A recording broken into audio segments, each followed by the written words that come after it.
Hello, good afternoon, and good evening. Welcome to Ongakuryu, the podcast where three friends come together and break down what's new in the Japanese music industry. This is the podcast for the week of July 17th, 2020. I'm your host, Ken, and with me we have Luna. Hello, everyone! And as you can tell, it is just Dos Compadres because there is no Gray here this week. He is on vacation on the beach. Yeah, I would love to see the photos from that. Yep, because he has to wear a mask on the beach, even though it's the beach, because good old Rona. Yep. But yeah, how have we been? What have we been listening to? I lost my sanity this week. That I'll just leave it at that. And this week has been very random music wise. It's been all over the place. So in the car, I've had Kira. Her Naked album is fantabulous, and that was most of my playlist in the car, except I switched it to a Seiyu, or she does a lot of anime music. Her name's Pairu, and I randomly bought her Tailwinds album and started listening to that, and she's very interesting. I like her voice, and I can't wait to finish the album because I haven't finished it yet. I'm halfway through. And let's see, G Idol.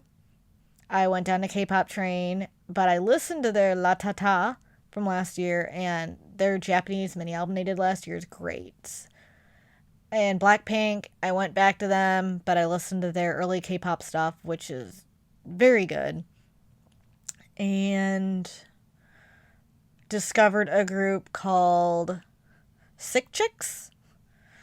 I like their rap. They're very interesting. And I am excited about listening to more of them.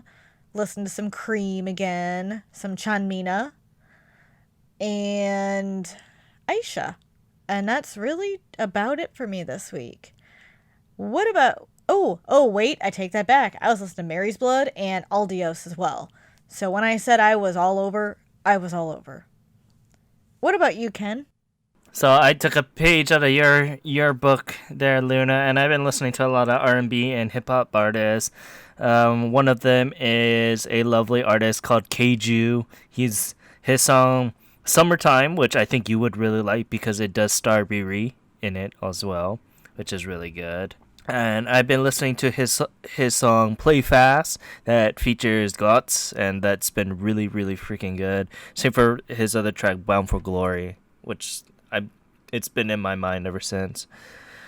After that, I've been listening to this singer called Indeed. It's spelled IN-D, and he's been an artist that I kind of kept my eye on with his last EP Indoors, and he has a new EP coming up, which we'll probably talk about at a later date. But I've been really liking that. After that, I've been listening to another artist named Himi with his track Baby that just came out this past week, and it is freaking phenomenal. I've been kind of keeping a track on him too. His last single Stem was really phenomenal, and I highly recommend it.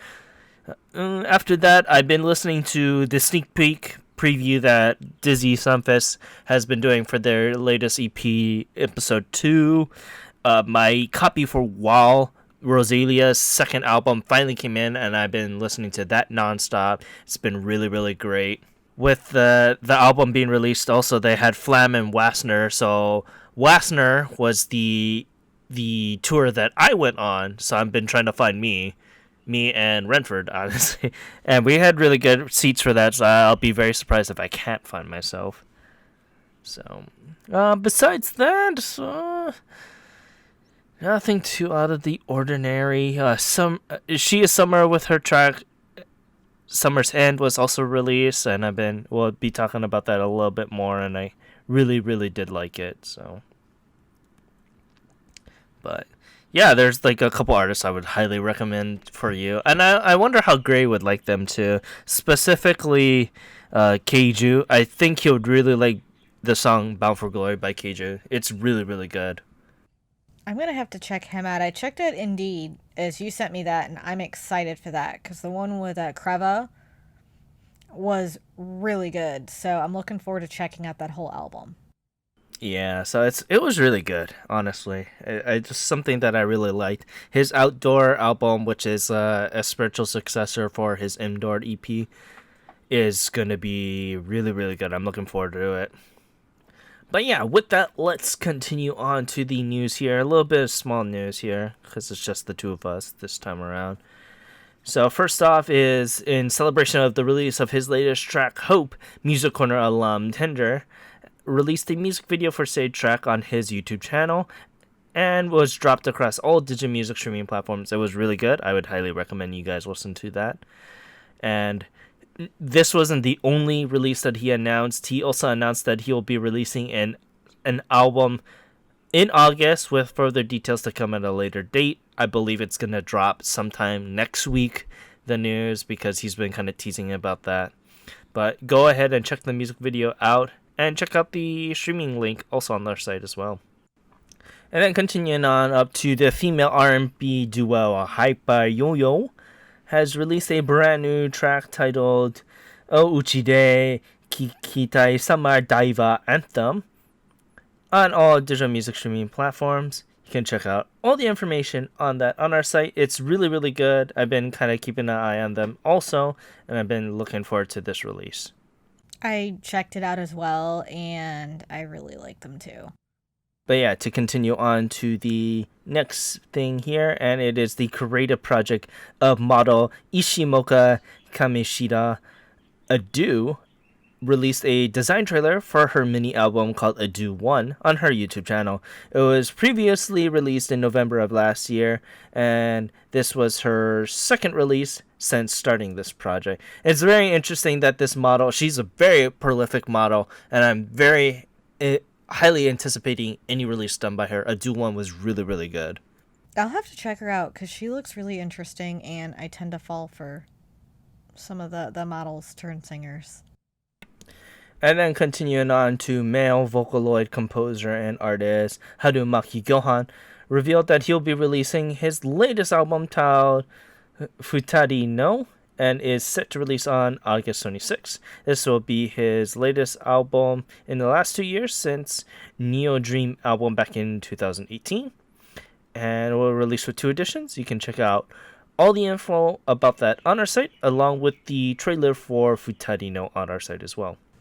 All right, so next up is actually more of news, and she's one of my favorites. I'm happy, but I'm a little heartbroken, but I'm also really happy. So Makino Yui has found her Prince Charming.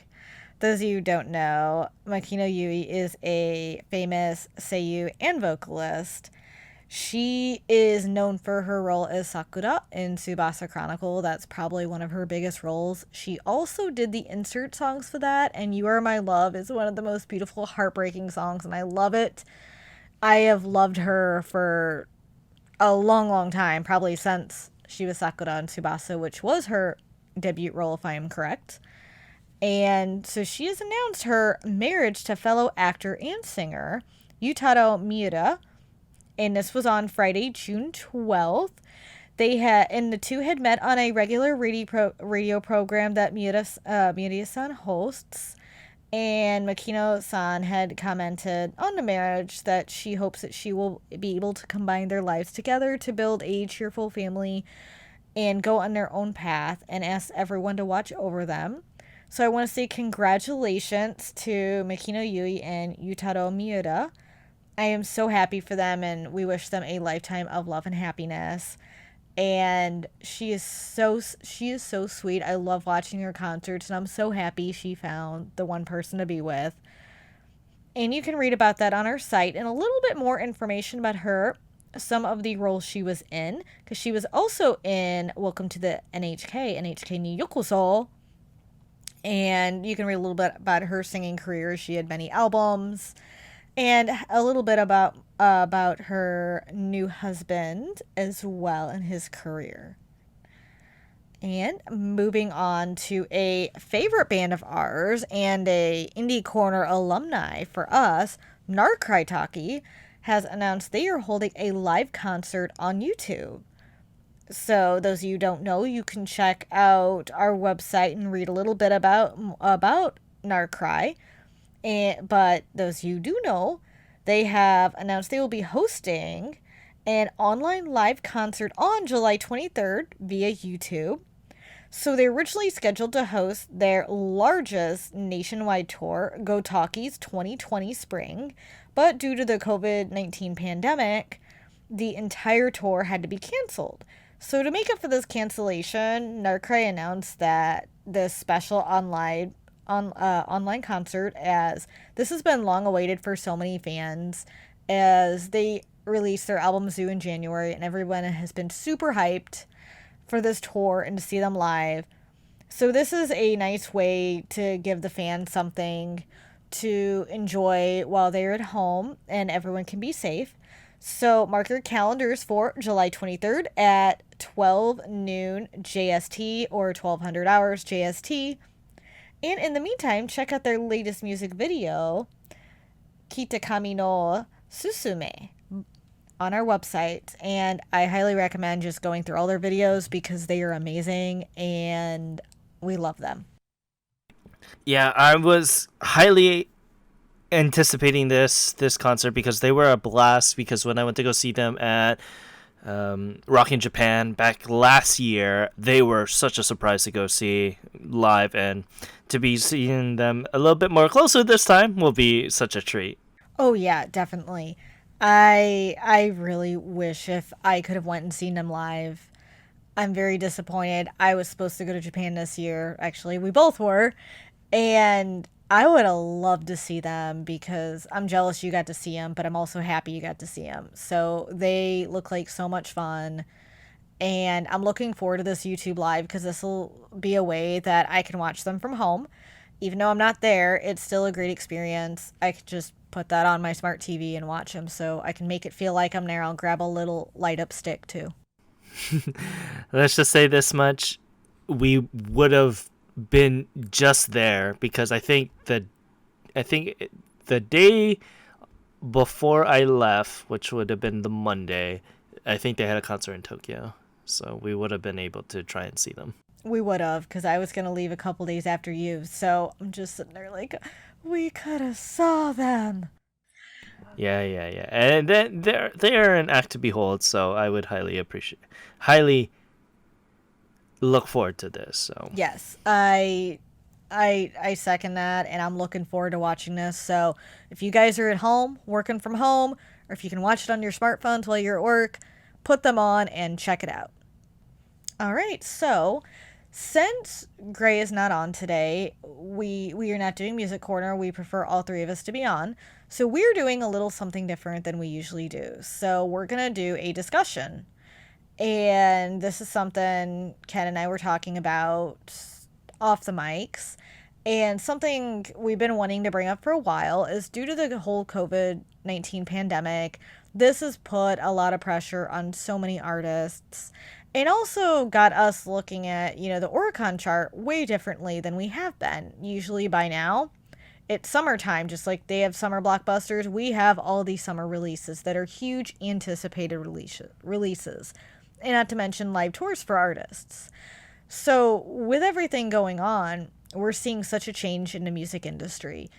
And not only releases, but just an artist and everything going on. And we want to take a chance to just discuss how COVID-19 is affecting a lot of these artists and the music industry in Japan, because this is a big deal. We're seeing more artists pop up on streaming. We're seeing more of them have to cancel all their live tours, and many of them are going to YouTube to help support their fans.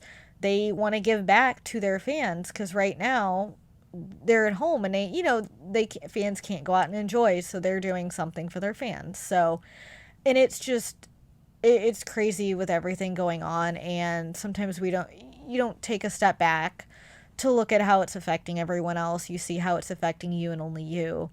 You don't always, you look at some of the industries as affecting, like the bigger ones, but you don't look at how often do people look at the music industry and how much is affecting it. Right now, I mean, we're looking at the movie industry, we're looking at the insurance industry, we're looking at other economic parts of the industry, but are we looking at the music industry? Not really. And you think about it, those people they're affected by it the most because a lot of them, they do live tours to promote their albums, their singles. They do special lives. They have to do their music videos and film them and go places and film them. Right now they can't do that. So so Ken, what are some of your thoughts on this too, and what we've been seeing? I mean, I guess we could start with the Oricon and just how the last couple months we're seeing artists on there that we probably wouldn't see if this pandemic didn't happen, and we're also seeing a lot of repeat ones too and not any new releases. Yeah, so it was kind of hard doing the Oricon for like the past couple months because obviously how we do our charts, we do it by digital streaming and physical. So it's been low all around, especially when they had just nothing coming out and it was only digital releases. And it's good because we get to see artists that we possibly, I know for a fact, we wouldn't have seen Yao Sobi progressed as much as she did, much more prevalently onto the chart than if she was to release stuff without the everything going on right now and the stay home movement. And especially with Ito, I don't think we would have saw him at all. No, I don't think so either. I feel like he was one that came out of nowhere, just like Yao Sobi. They both took me by surprise, and I feel like they would have never made it on there if all these big releases would have come out this summer and wouldn't have been pushed back.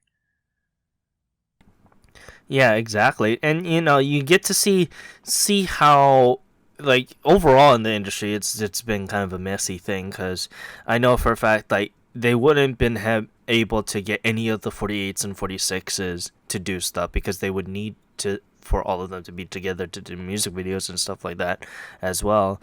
So that's why there haven't been not much, if at all, any releases during those times when we're getting to a point that we're getting a 48 to 46 release almost every other week around this time last year. Yeah, there were And several summer tracks.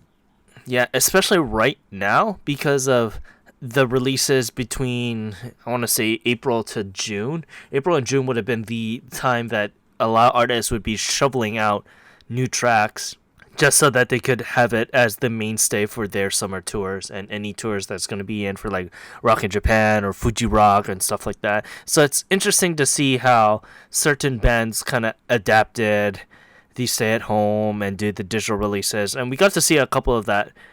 The first one being Aimyon doing her entire music video at home. Yep, and I love that. I thought it was so cute that she filmed it all at home, and a lot of artists are doing that, and seeing Aimyon do so well made me happy.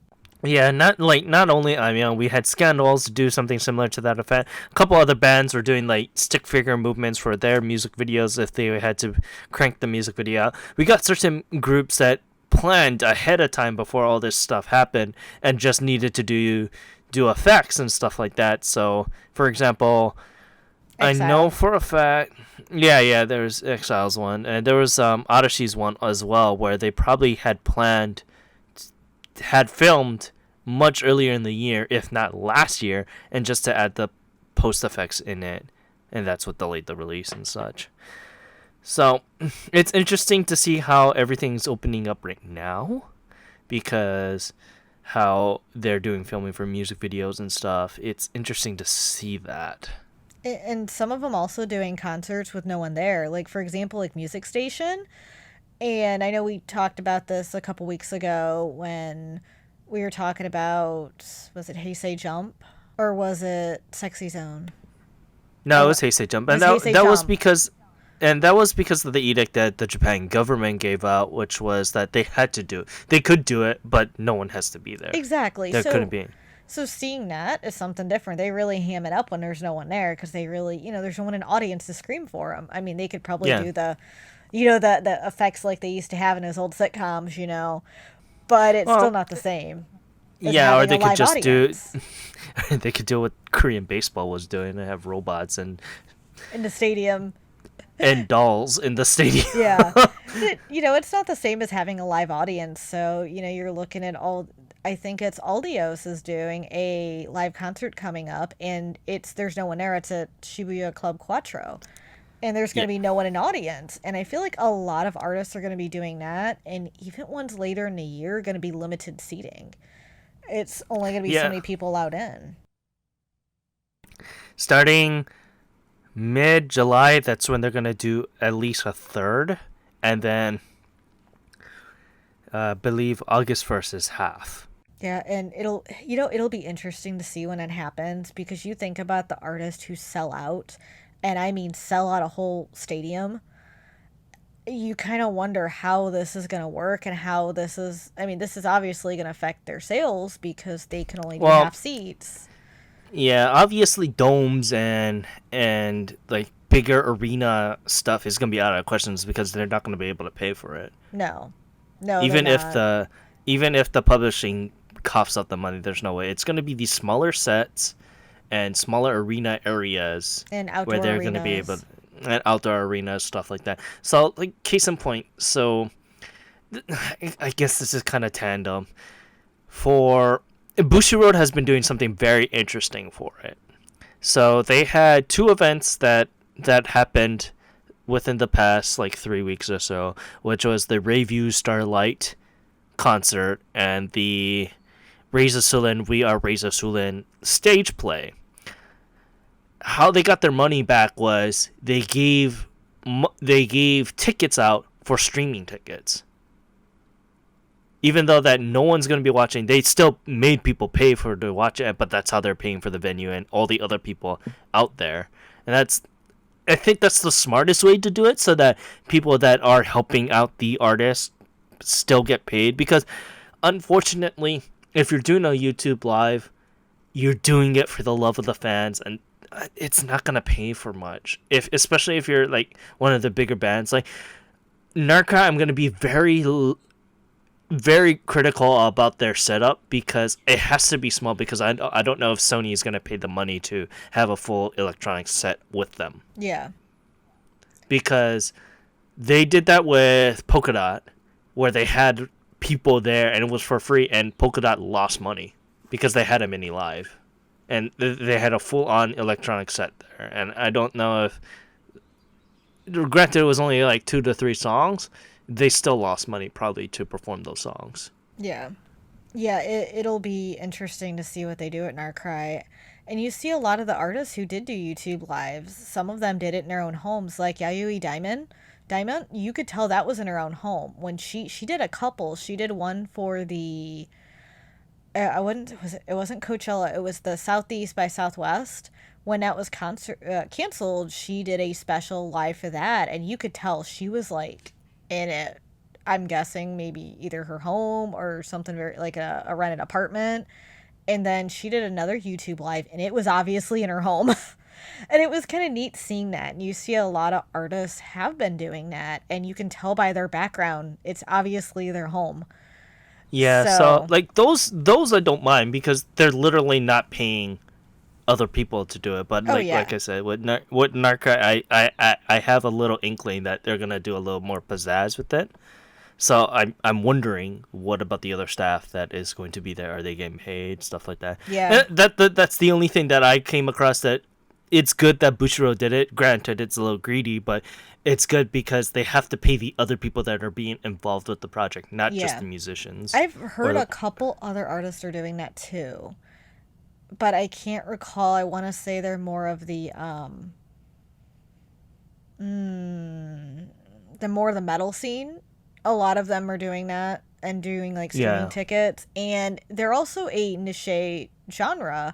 So I feel like for them, it helps them because a lot of those artists are going to be struggling more than the ones who are oh bigger yeah, names. yeah, So for yeah, that, I'm totally for it. I would pay for a streaming ticket to watch some of those because one, it benefits the artist, and two, it also like it's not they're not going to charge you a full concert ticket, and this is to help make up for some of the cost that goes into those live streams, especially when they need full out bands yeah. and all the people helping out. I mean, you need to not support just the artist, but the people who contribute to it as well. Yeah, So exactly. for me, I mean, I would totally do that. Even if it's Kodakumi, who's a huge name, I would still pay for a streaming ticket because I love her. And especially if they made it a streaming exclusive, that's the only way you could see it, I'd be forking over that money. Yeah, and it's just interesting because I don't know what the future is enduring with this because it looks like Tokyo is becoming a second wave with everything kind of going on right now. So who knows as of right now what's going to happen, but It could close down again. We don't know in a couple yeah, months. I hope it or doesn't get like to that, but or maybe not close down completely, but it could cause artists to have to cancel again. So many yeah. artists already had to cancel their shows. But it kind of goes hand to hand to what you were kind of bringing up earlier with the sales and Oricon, because of what everyone's doing. I think everyone, besides this week, we're playing very, very safe and by the book to what fans expect of them Because they want the sales. because they want the sales because they need that revenue, especially with Johnny's because they are only physical. Odyssey was the only person to the group that they think of smartly where, yeah, we're going to do streaming, but I think because that's involving Odyssey with the Olympics and they want to do that more. More I worldwide and know global. Johnny is yeah, for global. I know Johnny's a little bit more up to butt about how they're handling their other acts. So it's kind of disheartening, but it's also because they're kind of just set in their ways too. Yeah, I mean, at least what they're doing, and I mean, they're going by the books. Like, all the releases they put out physically, they've sold very, very well, but they're also what you expect of Johnny's. And my only issue with it is it's become so generic that for me, I mean, if it's what you expect and what you're used to listening to, you're gonna buy it. But if you want something outstanding that makes you say, "Oh my God, I absolutely have to have this," then you're probably not gonna get it. And that's how I feel about a lot of the ones. A lot of them are by the book. So if you were a huge fan, even if it's generic and it's just by the books for them, you're still going to buy it. If you're not like a huge, huge fan, then you're probably just going to stream it or just one and done. But I felt like a lot of the more of the mainstream stuff has been one and done, forgettable, generic. But I also feel like part of it, it's because we expect them to release that, and we're going to continue to get that with a pandemic because that's what they know sells. They're not going to go out of their bubble to be like, hey, let me do something new. And hopefully the fans like it. Which I would rather see something new at this point, but that's just me. So I I like seeing outstanding ones that make you go, oh my God, this is fantastic. And I will say this week was actually pretty good because I felt that, yes, there were some you kind of expect some of that, but some of it wasn't expected. So I think this week was way better for that. But it's also interesting seeing how many people still buy physical versus digital and how digital is slowly switching over on certain artists in certain ways. Especially with Japan being very very, how do you say it, they're one of the few Old, country. they were old fashioned of how they Yes. were tackling the thing, and it's interesting because we've seen this phase kind of starting with Lemon and Yunezu Kenji and Aimo, where digital was their best friend. Digital and streaming was their best circuit of getting a little bit more into the mainstream.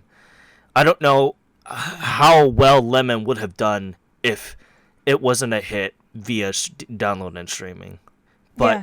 we're Yeah. seeing that become the next step now, where we're seeing a lot more artists do digital and streaming a lot more now than compared to when we first started doing this. And it's a nice surprise, to be perfectly honest. It is, because not everyone has access and can afford to buy physical releases from over there, and they are expensive. I feel like it's one of those genres, like you're very picky about what you buy, and it's also not everyone has the option to import them either. So I feel like streaming is a good way for artists to become more international and global. And even within the country itself, it makes it easier to access some of those for those who might not want to buy it online and worry how it's packaged, yada yada, or some people like to listen to it before they buy it. They don't want to blind buy something anymore because money's tight. So I feel like streaming is a good option for that. And that could be, why I feel like more younger people are going to go toward that more than the older people. I will say I'm one of the people who likes to own a CD physically. I am a big physical media supporter, which is probably why I'm so glad Japan is continuing to release physical releases. However, we've been starting to see that drop off with digital and streaming taking off, and I feel like COVID is has helped with that majorly. And not just because people can't leave their houses. I mean, you could order from Amazon and stuff, but also due to the fact that money's tight and you can just get a streaming service and listen to it for free and figure out if you want to buy it or not. Or you could just continue to stream it and listen to it anywhere, anytime. You could pull up your cell phone and, Yeah. Spotify, Apple Music, SoundCloud. And there's so many ways to do that now. And I feel like streaming is good for indie artists because a lot of them aren't going to be able to afford to get CDs printed and pressed. And then a lot of them who sell it in concerts or sell them on the street, they're not going to be able to get those sales. I mean, Tower Records is a great place to pick up indie artists because they bring the artist in. You can get their CDs there. But with everything going on, people can't do that right now. So I feel like streaming Mm. is a great way for indie artists to get their music out there. Yeah, and that was starting regardless, but more so in the limelight of Apple Music. Like, because I think Japan has their own version of SoundCloud, which is like eggs and stuff like that too. But that's like where I used to find a lot of our old indie artists there, and it becoming a little bit more prevalent now because they're saying, hey, we're gonna self publish on Apple Music a little bit more, and that'll get them into the mainstream. Case in point, I don't think we would have heard number 9 if this was going to be a thing, because I don't know if he's out of a nowhere kind of thing, but Yeah, number 9 for this week I haven't heard of is a him. very nice surprise. Let's just say that much. It was someone I've never heard of, completely off my radar, and I was like, "Oh, who is this? This is fantastic."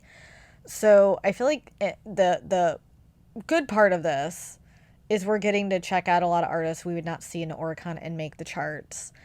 I mean, the downfall is so many artists are suffering and going to suffer. I mean, I'm glad a lot of them are probably happy to get time to spend with their families, just and due to horrible circumstances. But a lot of them also are struggling just to stay afloat, get their music out there, be able to. Some of them might not have the equipment in their home to do new music. They might not be able to go into the studio. So for a lot of artists, it's, hurting them more than anything. And they also want to be there for their fans. They want to help their fans out. And, some artists have exclusives you can only get at the tours. And that's one of the things it breaks my heart because, there's some really cool tour exclusives you can get, especially for like hardcore fans. And a lot of those artists will go into helping design some of those goods themselves, put a lot of effort Mm-mm-mm. into it, and so they Yeah. sell it for their fans, and they can't do that now. Like, Yeah, a case in point, the Bish Best of album. Their Best of album would have been specifically sold during their 5th anniversary live, and because that got canceled, they had to rework everything and make it into an actual release. Granted, it's only a limited amount of quality, and you can't just go into a physical store. You have to order it off their official site, but it still puts a wrench into those plans where they know that the hardcore fans are going to pick this up, where while they have to take a gamble of how many people are actually going to buy this album, even if it's a best of. yeah, yeah, because some of them, let's say you're not a hardcore fan, but you're a big fan and you already bought all their albums. Are you gonna buy their best album? No, not unless you're a hardcore fan. Because and, usually and hardcore even fans buy it all. Yeah, even if you're not a hardcore fan, like even if you just saw it and you're like, oh, I don't have the song, but I mean, I could just buy another thing later on. I don't know if I want to buy a best of and get involved with that, even if you only are going to get one additional new song or something like that. Exactly. And some of them be like, hey, I can stream that song or I can find it. You know, some of them might not think it's worth it to buy a best album for, like you said, like one song, one new song, unless you're like super hardcore. And I admit, like if I'm a hardcore fan, yes, I will. If I'm not a hardcore fan and I have some of the albums or there's only like two songs I like and I have the album with those songs on it, I'm not gonna buy it. Yes, but yeah, like for example, it's kind of like buyer's mentality because you're already there at the tour and you're like, oh, I might as well buy this since I'm here, and you might not even think twice about it. Yep, I mean, if I was there to commemorate me going there, I would buy it. Yep. Same happened to me when I went to Jump Fiesta. Like there were certain CDs that were there. I'm like, I might as well since I'm here. I wouldn't have gotten it.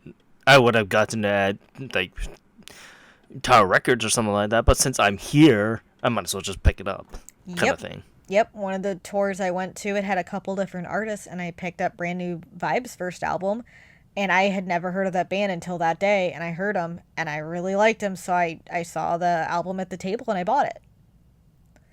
You know, I was there, it commemorated me going there to see them, and it was the perfect time to buy it. So I feel like, you know, when you're actually at a tour, you're going to want souvenirs, you're going to want to buy that, and a lot of artists rely on that. Like, Ayumi designs all her own tour goods. Like, all her designs, she designs all that.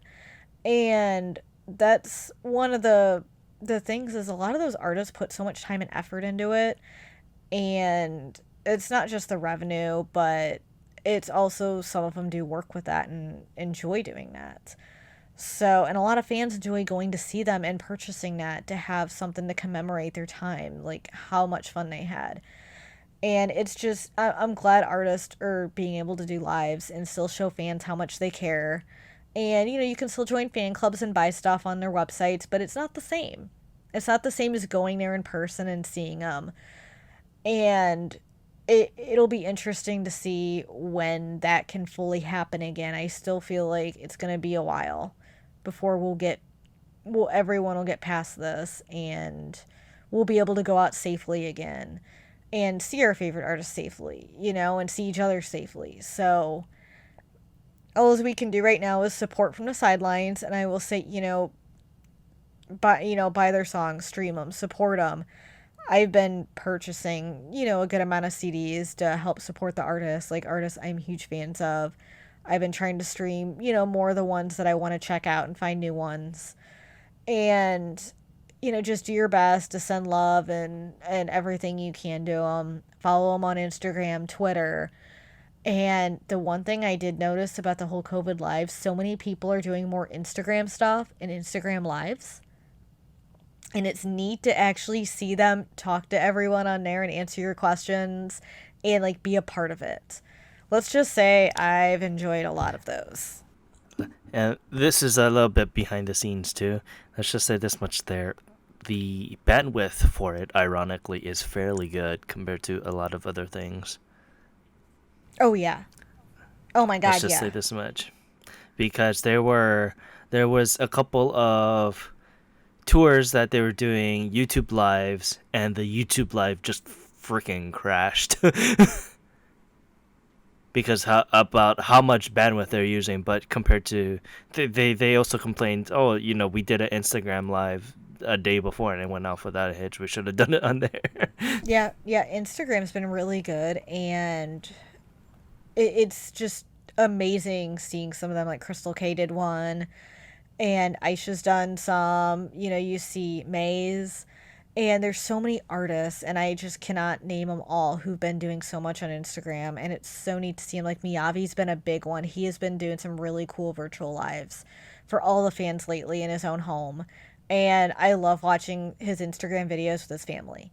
I just think it's really cute. It's a great way for fans to get to know these artists personally. So I felt like that's one good thing that's come out of all this is I feel like there's been more bonding between a lot of the artists and fans because you feel like you get to talk to them and ask them questions and learn more about them and just be a part of something, because I've joined in a couple of those and, ask questions, and I get really excited. So I think it's amazing, and I enjoy watching a lot of them just talk about what's going on, and it's a good insight for that. So it's just kind of interesting to see that. I will say one thing I love that Avix did, and I don't think any of the videos are up anymore, and I'm kind of sad, is they were putting a lot of their artists' full concerts on YouTube for fans. And they did that with like Coda and IU, and I want to say AAA. A lot of their artists had their individual ones, like Nishi and Sky High had all theirs on there too.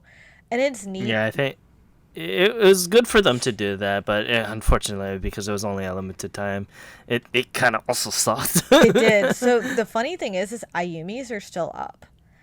Now, I don't know if Kodas are, but Sky Highs are down. Nishi's are still up because I was watching one the other day. And it's weird how some artists kept it up and some didn't. So I kind of wonder if it's more, depending on. I just kind of wonder it what the just criteria was for it. it was. I think it was just depending. A lot of them just gave them like up until beginning of July, some Gotcha. even before that. But a lot of them, because a lot of the country is already opening up. Yeah, so they'll probably start taking them down. But it was neat to be able to watch them if you did not own them. Like, I own all of Koda's, but seeing that my best friend could actually watch it without, he can't borrow my DVDs because they're region locked. And, I mean, Blu-rays, what I have on Blu-ray, yeah, we could. But just being able to watch them in your own home, and we couldn't see each other anyway, so I could send them the YouTube link and be like, hey, look, they have all her tours on live. I know you didn't get to see them all. So it's kind of neat being able to watch that from your home, especially like if you don't own it. And it also gives fans a chance to say, hey, this tour was great. I want to go buy it. Because, I mean, the tours aren't cheap. You're talking 60 plus bucks, about $60 USD, or more. So a lot of people can't fork out the money for it, and you don't want to blind buy something you might not have seen. So I think it was also a great way for artists to promote as well. So I bought some IU tours that I did not have because of that. I watched a couple of them, like, oh, I need this one and I need this one. I'm going to go to Amazon and buy them. So I don't know. I just think it's just interesting seeing how everyone's been affected by it. And I'm really hoping, the artists are all able to stay afloat and fans are able to still support them. And everyone, I think at this point, we all need to support each other and be as supportive of everyone in this. And it doesn't matter what genre you like. Support, all the artists, because everyone's struggling right now. And just show them as much love as you can. And I think we Yeah, all need to do that for each other. Yeah, that's for darn sure. But yeah, I want to say thank you for taking charge of that conversation. It's good to have, and yeah, it's always good to talk about the industry as a whole with you. Because fortunately, with Gray, it's a little bit more difficult with him because he's only started paying attention within the last year or two. So overall, to see how the industry changed, it's a little bit more interesting to kind of have a lengthy discussion about that Oh, with you. yeah. Yeah, because we've been both into it since the 2000s. So for us, we've seen it come a long way since then. And I'm sure we both seen so many artists we love come and go.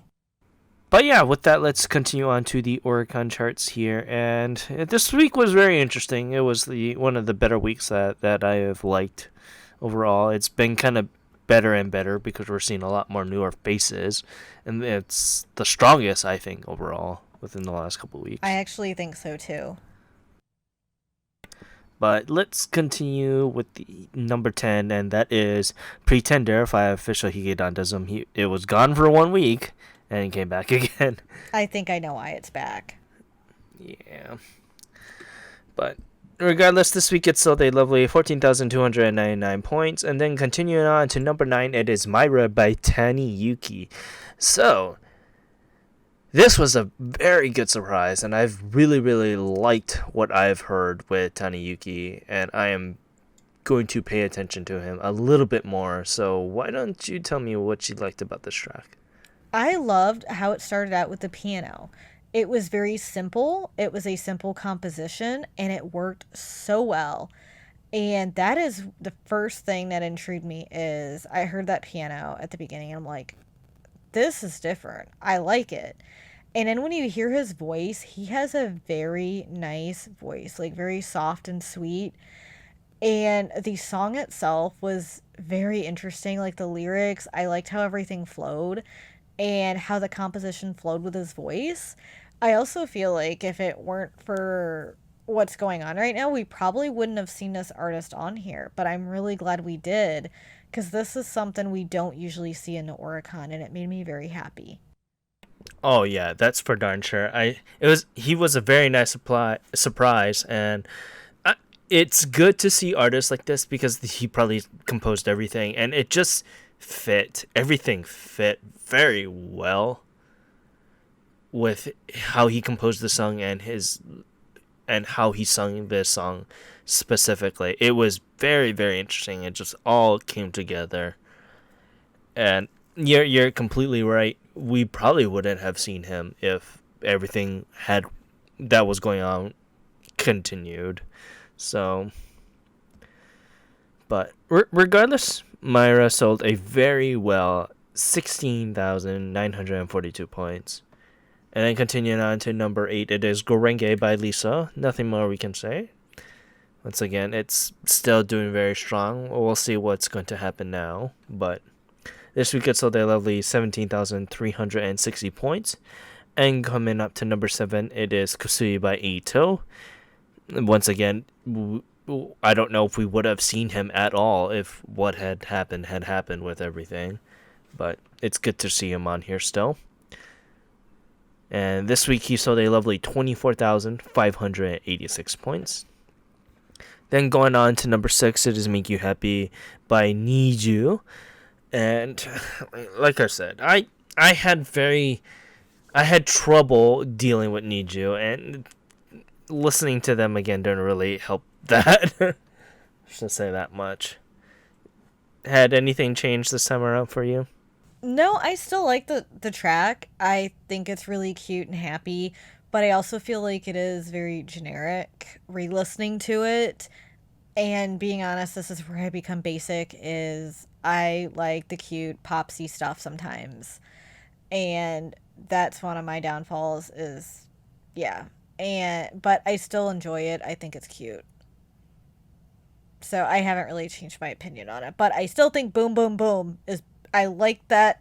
I'll, I don't like it better than this one, but it's still like my second track on that EP.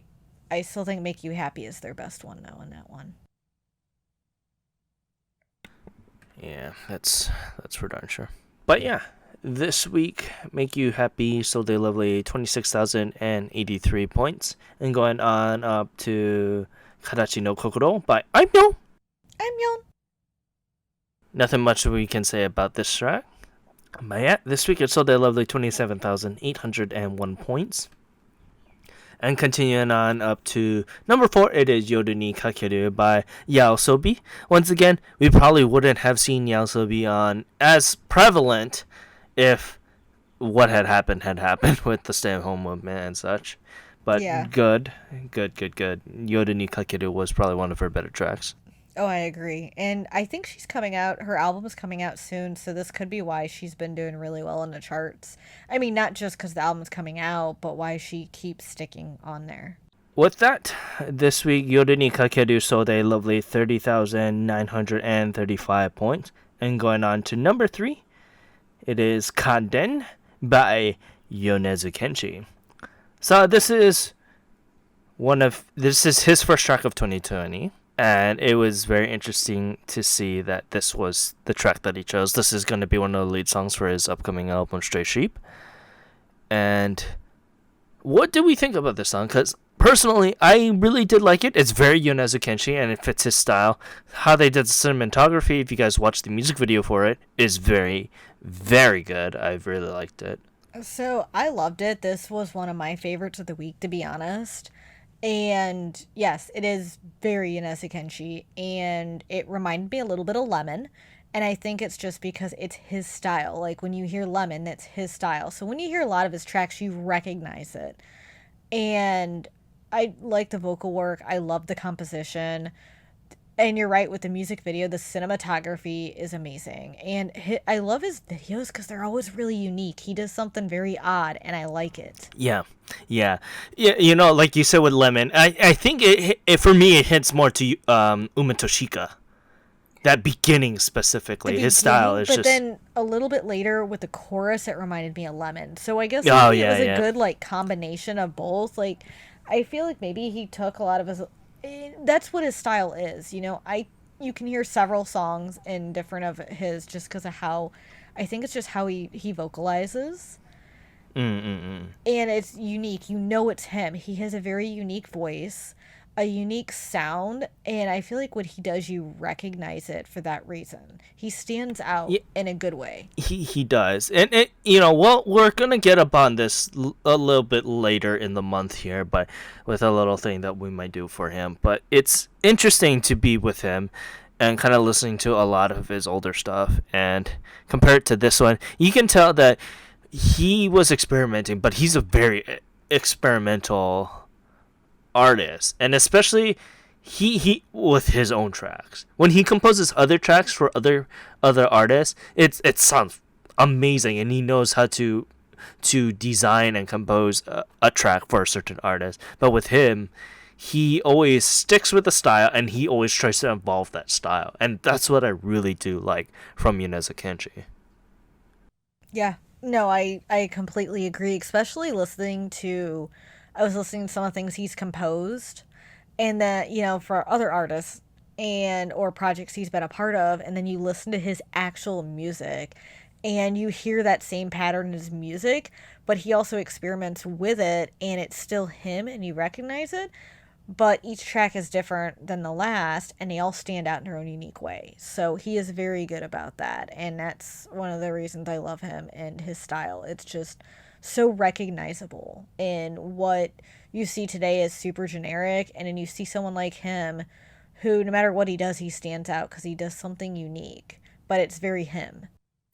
Yeah, that's for darn sure. But regardless, Kanden sold a lovely 61,396 points, and that is download only. So when Stray Sheep comes out, I'm thinking that it'll definitely be on the up and up for number one again. Oh, it will. It definitely will. With that, let's continue on to number two, and this is Cameo by Equal Love. Now, this was very interesting because this was written by Sashi Hararino. This is her group that she produces. And she said something very daunting, that she was going to break what the image is for Japanese idol music is. And it's very different compared to what they usually do.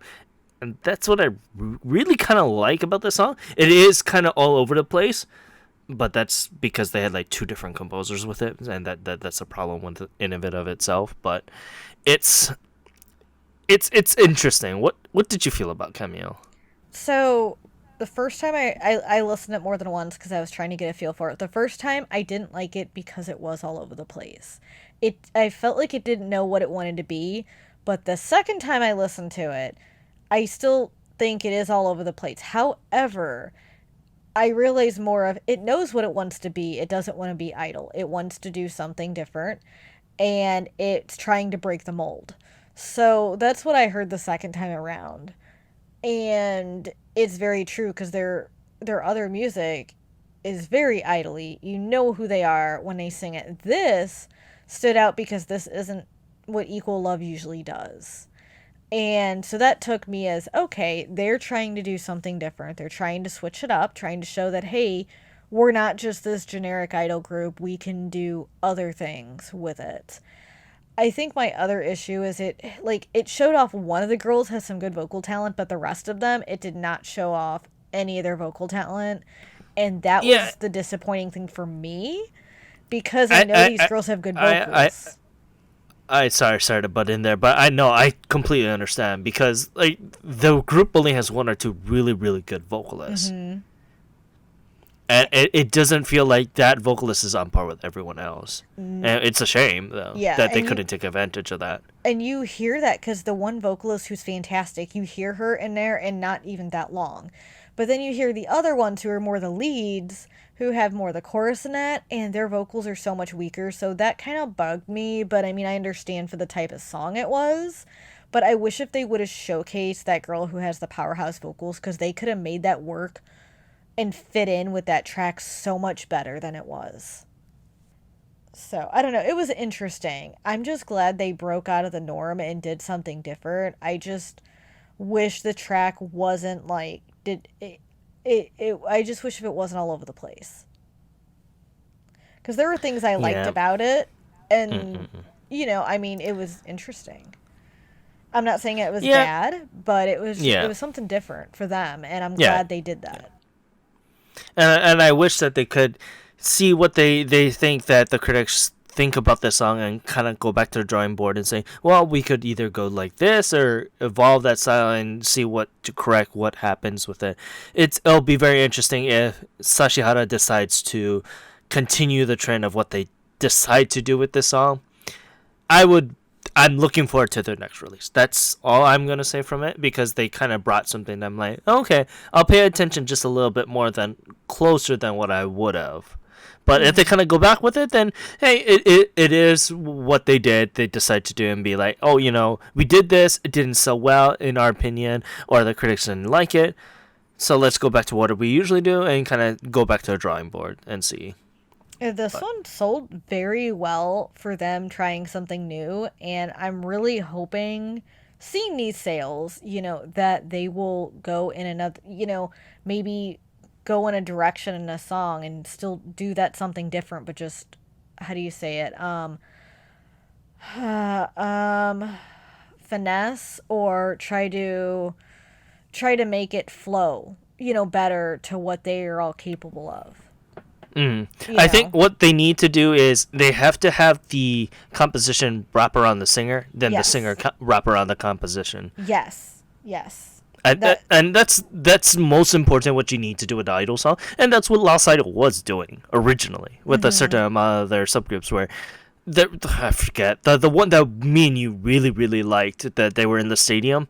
The composition wrapped around their lyrics or their vocal style compared to the other way around. and that's what I like, and if they can do that, I think that would be a very good win for them. But yeah, I mean, regardless, it did well, and I would like to see what they would do later on, and we'll see from there, and let's see what Sashiata decides to do with this. She's in the driver's seats with this now, so. But regardless, Cameo sold a lovely 157,429 points, and going on up to Fanfare by Twice is the Japanese version, and it's interesting for me. I understand the appeal for Twice. I very much understand that. I don't know if for me if this song clicked for me. There's only one or two songs from Twice that I really did like because and it just clicked. But I don't know. This song was very very close, but I don't know. I can't put my finger on it of what it just wasn't clicking for me. Was it Two Girls Generation? I kind of don't want to say that because I don't want to compare them, and because they are becoming that